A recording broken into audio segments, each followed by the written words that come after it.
नमस्कार दोस्तों, स्वागत है आपका अपने YouTube चैनल RS क्लासेस में।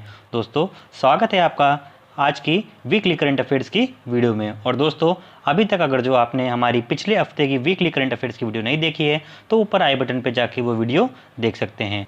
आज का हमारा दोस्तों सबसे पहला प्रश्न है, किस राज्य सरकार ने हाल ही में पूर्व मंत्री चेतन चौहान के नाम पर रोड का नाम रखने की घोषणा की है?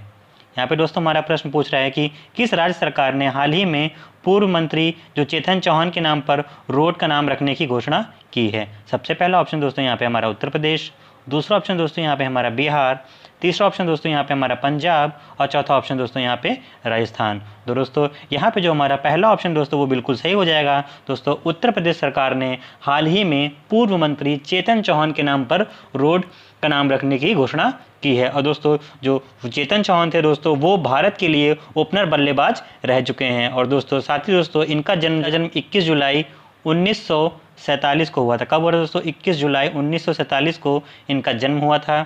और दोस्तों उन्होंने भारतीय जनता पार्टी भाजपा के टिकट से साल 1991 में, कब दोस्तों? साल 1991 में अमरोहा में चुनाव लड़े और वहां से वो सांसद चुने गए थे। तो दोस्तों ये था हमारा आज का पहला प्रश्न। चलते हैं अब दोस्तों अपने अगले प्रश्न की तरफ। अगला प्रश्न दोस्तों यहाँ पे हमारा है, द्वितीय विश्व युद्ध में किस देश के लिए जासूसी करने वाली भारतीय मूल की पहली महिला नूर इनायत खान को ब्लू प्लाक से सम्मानित किया जाएगा? दोस्तों यहाँ पे प्रश्न पूछ रहा है कि द्वितीय विश्व युद्ध में किस देश के लिए जासूसी करने वाली भारतीय मूल की पहली महिला नूर इनायत खान को ब्लू पाक से सम्मानित किया जाएगा। यानी कि दोस्तों यहाँ पूछ रहा है कि भारतीय मूल की पहली महिला जो नूर इनायत खान थी उन्हें ब्लू पाक से सम्मानित किया जाएगा। वो किस देश के लिए जासूसी किया था उन्होंने द्वितीय विश्व युद्ध के दौरान? तो दोस्तों यहाँ पे हमारा पहला ऑप्शन है ब्रिटेन, दूसरा ऑप्शन दोस्तों यहाँ पे हमारा अमेरिका, तीसरा ऑप्शन दोस्तों यहाँ हमारा हो जाता है चीन और चौथा ऑप्शन दोस्तों यहाँ पे हमारा हो जाता है जापान। तो दोस्तों यहाँ पे हमारा जो पहला ऑप्शन है ब्रिटेन, ये बिल्कुल सही हो जाएगा। दोस्तों द्वितीय विश्व युद्ध में ब्रिटेन के लिए जासूसी करने वाली भारतीय मूल की पहली महिला नूर इनायत खान को ब्लू प्लाक से सम्मानित किया जाएगा। और दोस्तों इसके तहत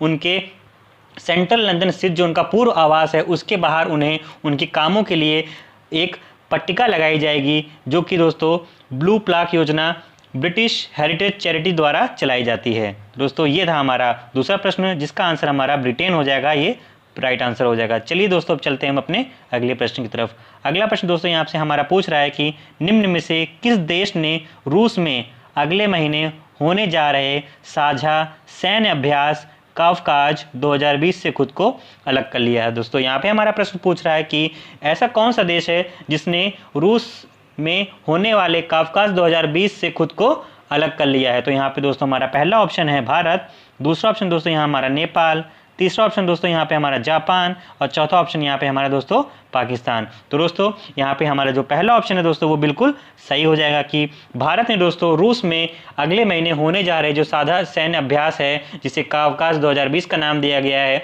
उसे खुद से अलग कर लिया है दोस्तों। और जो ये अभ्यास है दोस्तों वो 15 से 26 सितंबर तक चलने वाला था और इस अभ्यास में दोस्तों चीन और पाकिस्तान भी शामिल हो रहा था। और दोस्तों इसी अभ्यास से, सैन्य अभ्यास से भारत ने खुद को अलग कर लिया है। तो यहाँ पे जो हमारा पहला ऑप्शन दोस्तों वो बिल्कुल सही हो जाएगा। अब चलिए दोस्तों चलते हैं हम अपने अगले प्रश्न की तरफ। अगला प्रश्न दोस्तों यहाँ पे हमारा है, हाल ही में भारत रत्न से सम्मानित किस पूर्व राष्ट्रपति का 84 साल की उम्र में निधन हो गया? दोस्तों यहाँ पे प्रश्न पूछ रहा है कि हाल ही में ऐसा कौन सा पूर्व राष्ट्रपति है जिसे भारत रत्न से सम्मानित भी किया जा चुका है और उसका 84 वर्ष की उम्र में निधन हो गया? यहाँ पे दोस्तों हमारा पहला ऑप्शन है प्रणब मुखर्जी, दूसरा ऑप्शन दोस्तों यहाँ पे प्रतिभा पाटिल, तीसरा ऑप्शन दोस्तों यहाँ पे KR नारायण और चौथा ऑप्शन दोस्तों यहाँ पे शंकर दयाल शर्मा। तो दोस्तों यहाँ पे हमारा जो पहला ऑप्शन है प्रणब मुखर्जी वो बिल्कुल सही हो जाएगा। दोस्तों देश के सर्वोच्च नागरिक पुरस्कार भारत रत्न से सम्मानित पूर्व राष्ट्रपति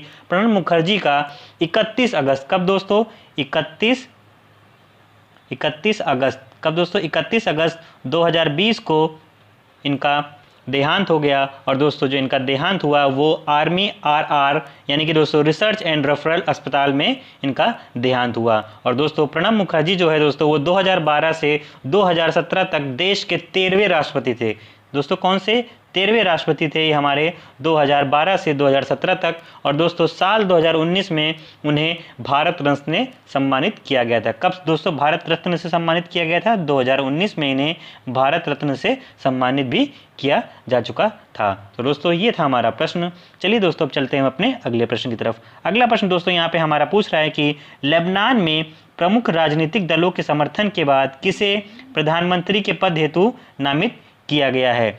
यहाँ पे दोस्तों पूछ रहा है कि लेबनान में प्रमुख राजनीतिक दलों का समर्थन पाने के बाद किसे प्रधानमंत्री के पद के लिए नामित किया गया है? यहाँ पे दोस्तों हमारा पहला ऑप्शन है हसन दियाब, दूसरा ऑप्शन दोस्तों यहाँ पे हमारा साद अल हिरोरी, चौथा ऑप्शन दोस्तों यहाँ पे, तीसरा ऑप्शन दोस्तों यहाँ पे हमारा है मुस्तफ़ा अदीब और चौथा ऑप्शन दोस्तों यहाँ पे हमारा है नबी बेरी। तो दोस्तों यहाँ पे जो हमारा तीसरा ऑप्शन दोस्तों मुस्तफ़ा अदीब ये बिल्कुल सही हो जाएगा, क्योंकि दोस्तों लेबनान में सोमवार को प्रमुख राजनीतिक दलों के समर्थन के बाद देश के जर्मनी में जो राजदूत थे मुस्तफ़ा अदीब, इन्हें नया प्रधानमंत्री नामित किया गया है। दोस्तों जो मुस्तफ़ा अदीब थे दोस्तों वो लेबनान में एक नई सरकार बनाने के लिए पहल करेंगे और दोस्तों साथ ही साथ लेबनान के राष्ट्रपति मुस्तफ़ा अदीब से 128 संसदीय संसद में 90 वोट हासिल करने के बाद सरकार बनाने के लिए कहा है। यानी कि दोस्तों इनको 128 संसदीय संसद में से 90 वोट हासिल, यानी कि 128 में से दोस्तों इन्हें 90 वोट हासिल हुए हैं। तो दोस्तों यहाँ पे जो हमारा तीसरा ऑप्शन दोस्तों वो बिल्कुल सही हो जाएगा कि मुस्तफ़ा अदीब को लेबनान का नया प्रधानमंत्री नामित किया गया है।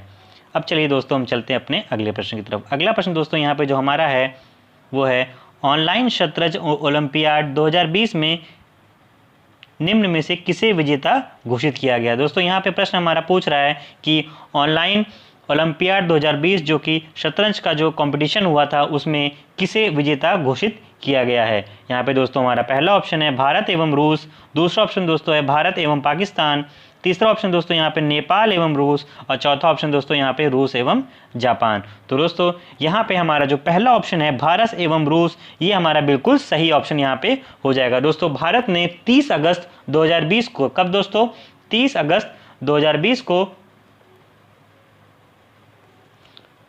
पहली बार शतरंज ओलंपियाड जीतकर इतिहास रच दिया है, क्योंकि दोस्तों इससे पहले आज तक कभी भी भारत ने शतरंज ओलंपियाड में स्वर्ण पदक नहीं जीता था। तो दोस्तों भारत को ऑनलाइन शतरंज ओलंपियाड के फाइनल मुकाबले में रूस के साथ संयुक्त विजेता घोषित कर दिया गया और भारत ने इस ओलंपियाड में स्वर्ण पदक जीता।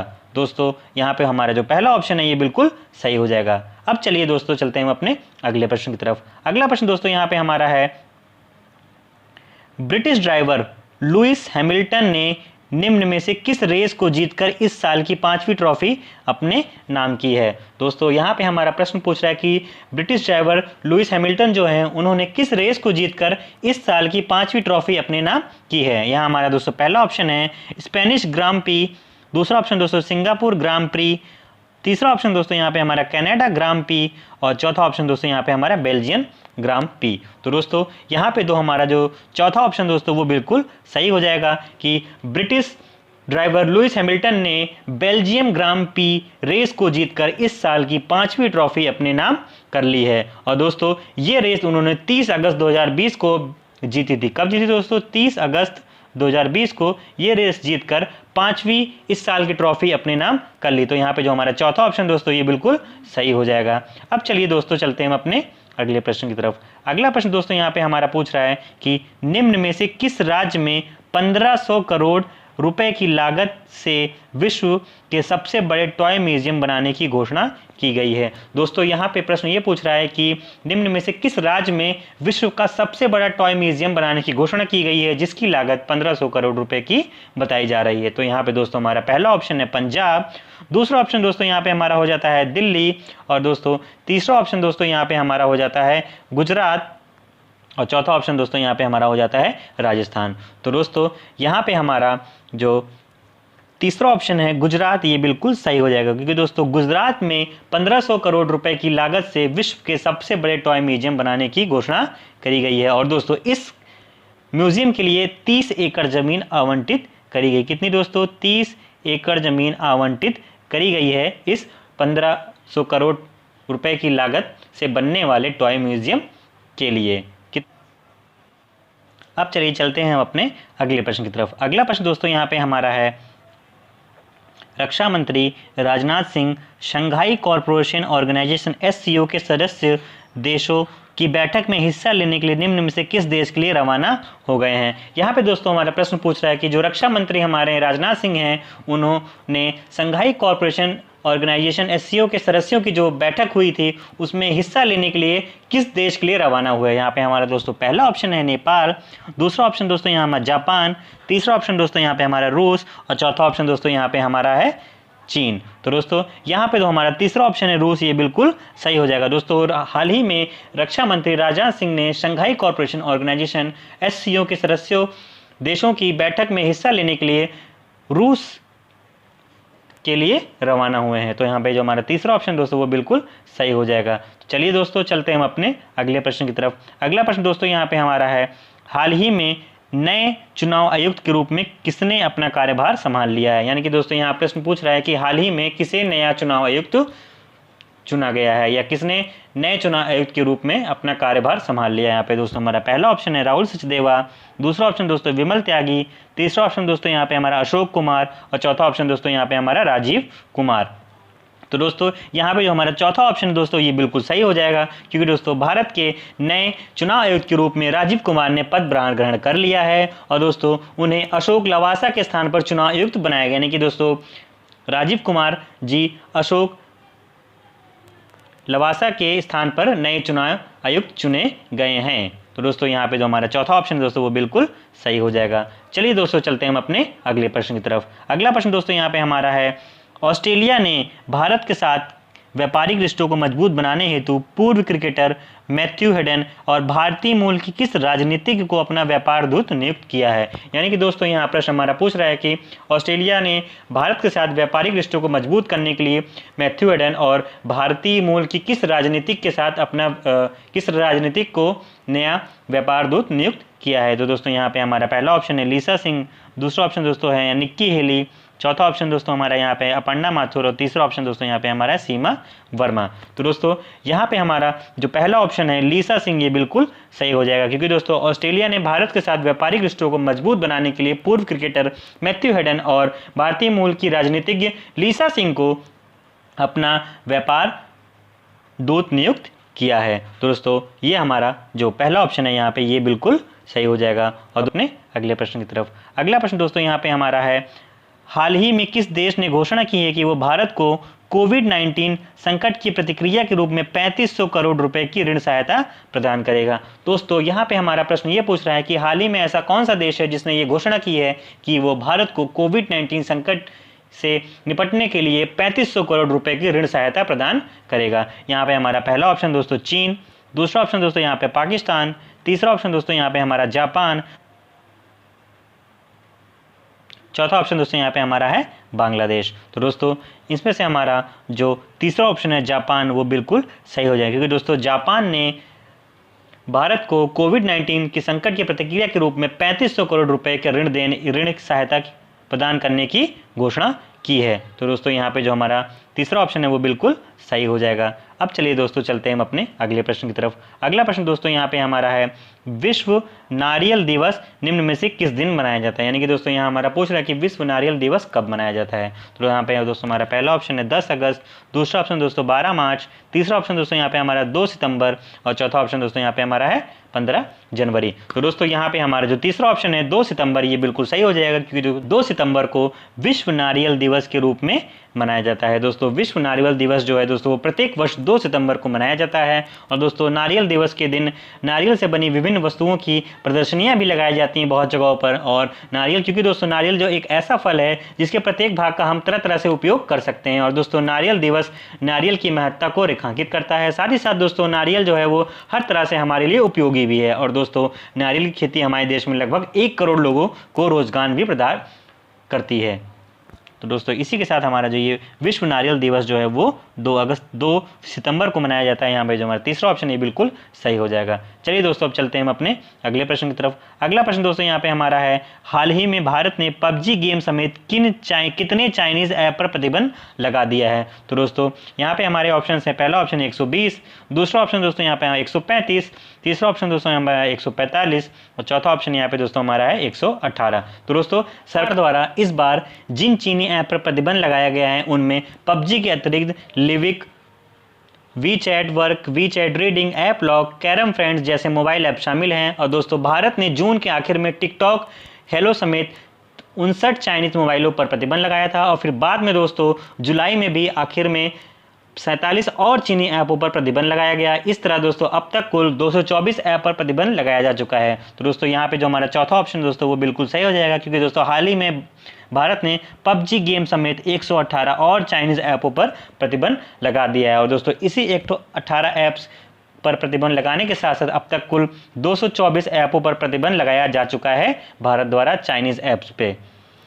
तो दोस्तों ये था हमारा प्रश्न। अब चलते हैं दोस्तों अपने अगले प्रश्न की तरफ। अगला प्रश्न दोस्तों हमारा है यहाँ पे, और इस वीडियो का आखिरी प्रश्न भी है कि ग्लोबल इनोवेशन इंडेक्स GII में भारत 4 पायदान की छलांग लगाकर कितने स्थान पर पहुंच गया। यहाँ पे दोस्तों प्रश्न हमारा ये पूछना है कि ग्लोबल इनोवेशन जो इंडेक्स है उसमें भारत 4 पायदान की छलांग लगाकर कितने स्थान पर पहुंच गया है। तो यहाँ पे दोस्तों हमारा पहला ऑप्शन है 28वें स्थान पर, दूसरा ऑप्शन दोस्तों 38वें, तीसरा ऑप्शन दोस्तों यहाँ पे हमारा है 48वें और चौथा ऑप्शन दोस्तों यहाँ पे हमारा 58वें।